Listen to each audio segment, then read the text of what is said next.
इस क्वेश्चन में कहा गया है let y equal to y x be a solution of the differential equation this where x lies between 0 and pi by 2 if pi by 3 into y pi by 3 is equal to root 3 then the value of this is equal to dash. You have to fill in the blank. Clearly this differential equation can be written as dy by dx plus x sin x plus cos x upon x cos x into y is equal to 1 upon x cos x.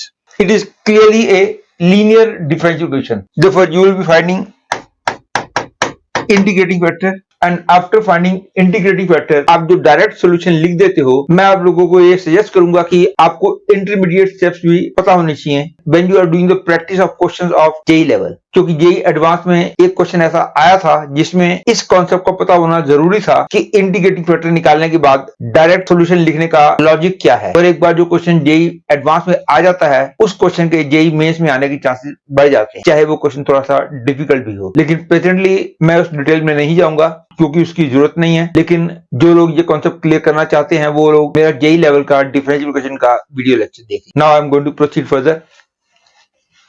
Here integrating factor is equal to e to power, इसका integral means tan x plus 1 by x dx. This is equal to e to power log of mod sec x plus log of mod x. कई लोग mod use नहीं करते which is not a good habit, क्योंकि mod use नहीं करोगे तो कभी कभी आंसर आपका गलत भी आ सकता है। लेकिन प्रेजेंटली इस क्वेश्चन में ऐसी दिक्कत नहीं आएगी क्योंकि क्लियरली x की वैल्यू 0 टू पाई बाय 2 दे रखी है, इसलिए sec x पॉजिटिव होगा, इसलिए मॉड हट जाएगा, x भी पॉजिटिव होगा, मॉड हट जाएगा एंड आई गेट e पर log of x sec x. This is equal to x sec x and after you have got the integrating factor, इस डिफरेंशियल इक्वेशन का सॉल्यूशन आ जाएगा y into x sec x equal to x sec x upon x cos x dx plus c.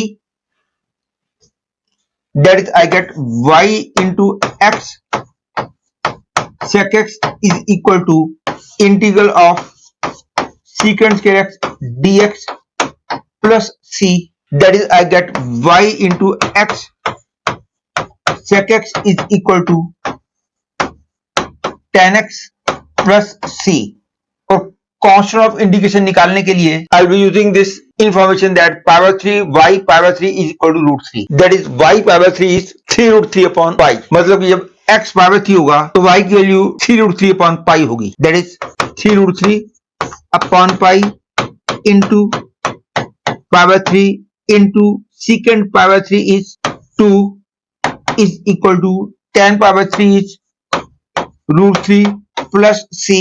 That is I get the value of c as 2 root 3 minus root 3 that is root 3. Hence this equation becomes y into x sec x is equal to tan x plus root 3. और उसके बाद हमको इसकी value निकालनी है, मतलब कि हमको डबल डेरिवेटिव भी चाहिए। इसको यहां पे मैं दो बार डिफरेंशिएट करूंगा तो बहुत कॉम्प्लिकेटेड एक्सप्रेशन बन जाएगा और उसके बाद इसकी वैल्यू निकालना बहुत ही मुश्किल हो जाएगा। But the best way of doing this question is take sec x on this side. I get xy is equal to sin x plus root 3 cos x. और अब कितनी बार भी डिफरेंशिएट करो मुश्किल बिल्कुल भी नहीं है। एक बार डिफरेंशिएट करोगे you will get x y dash plus y is equal to cos x minus root 3 sin x.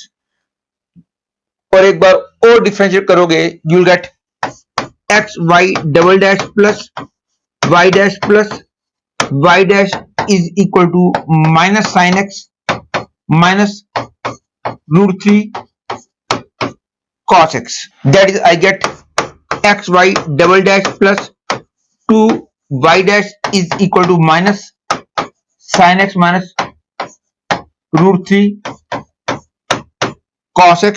और अब मैं यदि x की वैल्यू पाई बाय 6 पुट करूंगा, मेरे को इसकी वैल्यू डायरेक्टली मिल जाएगी। और अब मैं यदि x की वैल्यू पाई बाय 6 पुट करता हूं तो I will get pi by 6 y double dash pi by 6 plus 2 y dash pi by 6 equal to minus sine pi by 6 minus root 3 cos pi by 6. That is, mod of this is equal to mod of minus 1 by 2 minus root 3 into root 3 by 2. That is, I get 2. Hence the answer to this question is 2.